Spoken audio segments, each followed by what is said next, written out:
একটা সময় ছিল যখন রেল সফর মানেই ছিল ধোঁয়া তোলা ইঞ্জিন, কাঠের জানালা আর টিনের ট্যাঙ্কে বন্দি উত্তেজনা।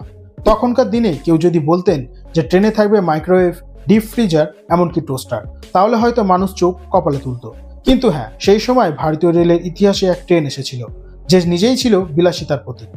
সব থেকে আশ্চর্যের বিষয় এটাই, দেশের একমাত্র ট্রেন যেখানে এখনো ডাইনিং কারের সুবিধা রয়েছে, একটা চলমান রেস্তোরাঁ, একটা জলজলে ইতিহাস, একটা চলতি সময়ের জাদুঘর।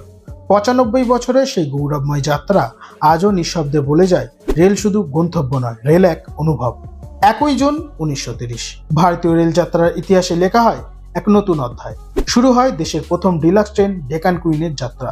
মুম্বাই ও পুনের মধ্যে যাতায়াতকারী এই ট্রেন ২০২৫ সালে ১ জুনে ৯৫ বছরের গৌরবময় পথ চলা পূর্ণ করল। তখন রেলের সফর মানে ছিল রাজকীয় বিলাসিতা, আর তারই সর্বোচ্চ উদাহরণ ছিল এই ট্রেন।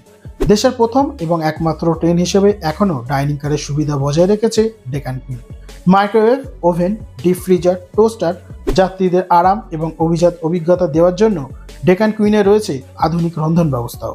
প্রথম দিকে এই ট্রেন চালু করেছিল গ্রেট ইন্ডিয়ান পেনিনসুলার রেলওয়ে, পরে তা সেন্ট্রাল রেলওয়ের অধীনে চলে আসে। ট্রেনটির নামকরণ করা হয় ডেকান কুইন, অর্থাৎ ডেকানের রানী।